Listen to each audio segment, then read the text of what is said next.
मज़र अब्बास साहब, हमने देखा कि 9 मई के ऊपर तो जो सिविलियंस का ट्रायल हो रहा है और बड़े पैमाने पर हो रहा है, लेकिन इससे पहले भी पाकिस्तान तहरीक इंसाफ की अपनी हुकूमत जो है वो इसको कहीं ना कहीं जस्टिफाई करती आई।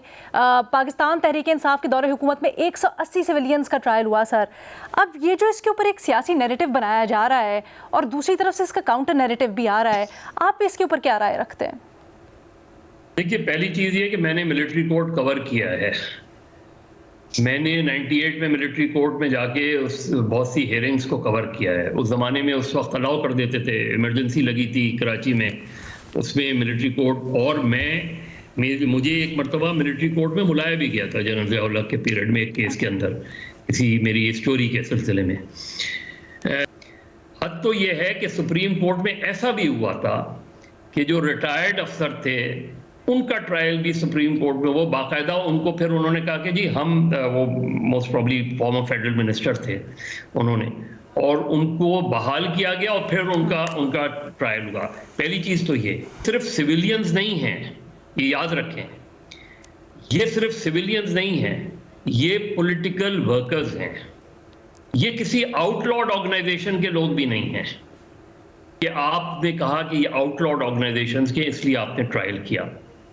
तीसरी बात, 1997 का ATA क्यों बनाया गया था? इसलिए कि उस ज़माने में टेररिज्म के वाक़यात बहुत ज़्यादा हो रहे थे, और जो विटनेसेस थे उनको मर्डर कर दिया जाता था, जो जजेस अटैक होते थे, वकील मार दिए जाते थे, इसलिए एंटी टेररिज्म एक्ट बनाया गया। और विदिन 7 डेज उसके फैसले का वो हुआ कि विदिन 7 डेज उसके फैसले होंगे, जिसपे खुद लॉयर्स की तरफ से और जजेस की तरफ से मुखालफत हुई, और अनफॉर्चुनेटली वो ATA भी रह गया। आज तक आप देखें, नवाज शरीफ साहब का हाईजैकिंग का ट्रायल किसी मिलिट्री कोर्ट में नहीं हुआ था, स्पेशल कोर्ट में हुआ था। जुल्फिकार अली भुट्टो का ट्रायल किसी मिलिट्री कोर्ट में नहीं हुआ था। रावलपिंडी साजिश केस स्पेशल कोर्ट थी, हालांकि वो तो हाई ट्रिजन का केस था, वो तो बगावत का केस था। बिल्कुल इसी तरह अभी कुछ माह पहले, गालबन 1 साल पहले, जो सिर्फ मिलिट्री ऑफिसर्स का ट्रायल हुआ था, वो बहुत सीरियस मसला था, जिसमें एक ब्रिगेडियर को सजाए मौत हुई, एक 3 स्टार, एक 2 स्टार, बहुत से ऑफिसर्स के खिलाफ कार्रवाई हुई। उस पर इसलिए किसी ने बात नहीं की कि वो बिल्कुल मिलिट्री के अंदर का मामला था। यहां मसला ये है कि एक पॉलिटिकल पार्टी डायरेक्टली, जो कि अभी तक आउटलॉड भी नहीं है, जिस पर अभी तक कोई पाबंदी भी नहीं है, जो अभी भी असेंबली में बैठी हुई है, उनके लोगों का आप ट्रायल मिलिट्री कोर्ट में कर रहे हैं। 9 मई का वाकया बहुत बड़ा वाकया है, 9 मई का वाकया बहुत संगीन वाकया है, लेकिन क्या 9 मई के मुल्जिमान का ट्रायल एंटी टेररिज्म एक्ट के तहत नहीं हो सकता? क्या उनका ट्रायल जो है वो ATC में नहीं हो सकता? तो क्यों नहीं हुआ? अगर वो शायद मेरा ख्याल है उधर होता तो ज्यादा इफेक्टिवली हो सकता है। सर, इसका जवाब ले मंसूर साहब से। हाँ, यहाँ बिल्कुल इस सवाल का जवाब लेते हैं मंसूर साहब से। मंसूर साहब, अगर ब्रीफली आप हमें हमारी रहनुमाई कर सकें। आई एग्री विद मज़र साहब कि इसके ऊपर एक कानून मौजूद है, लेकिन जो मैंने शुरू में कहा कि ये क्वेश्चन ऑफ लॉ जो है वो इस वक्त सब जुडिस है सुप्रीम कोर्ट में। बहसीयत Pakistani and particularly to be a lawyer, I respect and I await the judgment of the Supreme Court, जो इस पे आई थिंक कंक्लूसिवली ड्रॉ कर देगी लाइन। सर, ऑफ कोर्स, लेकिन आप अपनी राय तो इसके ऊपर जाहिर कर ही सकते हैं कि क्या है, आप किस जाविये से सोचते हैं। नेचुरल है मैडम, नेचुरल है। ATA जो है वो पाकिस्तान में बना ही फॉर स्पेशल सर्कमस्टांसेस है, लेकिन मैंने जो आपको कहा ना कि unusual times and unusual responses, I think ये 9 मई के जो एक्यूज पर्सनस हैं, ये मैं गलत हो सकता हूँ इसमें, कुछ 6-7 हज़ार लोग हैं जो कि चार्ज हुए हैं across the country in different ATC courts, और 9 मई के इंसिडेंट को तकरीबन 1.5 साल हो चुका है अब। हम देख सकते हैं कि कितनी कन्विक्शंस, कितनी ही इलेक्ट्रिसिटी के साथ ATC कोर्ट्स ने अभी तक की हैं। मेरा पॉइंट ये नहीं है कि उन्होंने कन्विक्ट ही करना है, लेकिन हमारा जो जुडिशल सिस्टम है ट्रायल कोर्ट की सतह पे, वो ऑलमोस्ट आई थिंक स्लो से भी कोई नेक्स्ट सुपरलेटिव फॉर्म होनी चाहिए। And I think for that precise reason this unusual action has been taken. जी, मैं सिर्फ बैरिस्टर साहब से ये पूछ रहा था कि देखिए, अगर इंसदाद दहशतगर्दी एक्ट के तहत एक कानून मौजूद है जिसमें आप उसूली तौर पे तो उस कानून में लिखा है कि 1 हफ्ते के अंदर फैसला देना है, अगर अदालतें सही काम नहीं कर रही तो इस वक्त मिलिट्री कोर्ट के क़याम का मकसद उन अदालतों पे अदम एतमादी हुआ ना।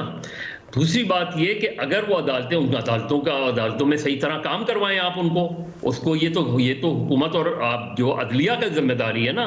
लेकिन इसकी बिना पर आप सिविलियंस और वो भी पॉलिटिकल वर्कर्स का, चाहे उन्होंने जितना ही गलत काम किया हो, उनका ट्रायल मिलिट्री कोर्ट में होना नेचुरल जस्टिस के खिलाफ है।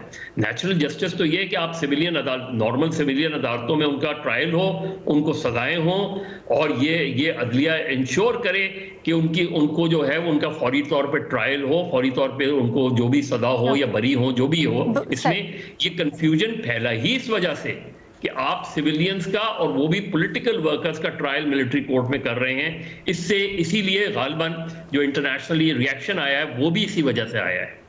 मंसूर साहब।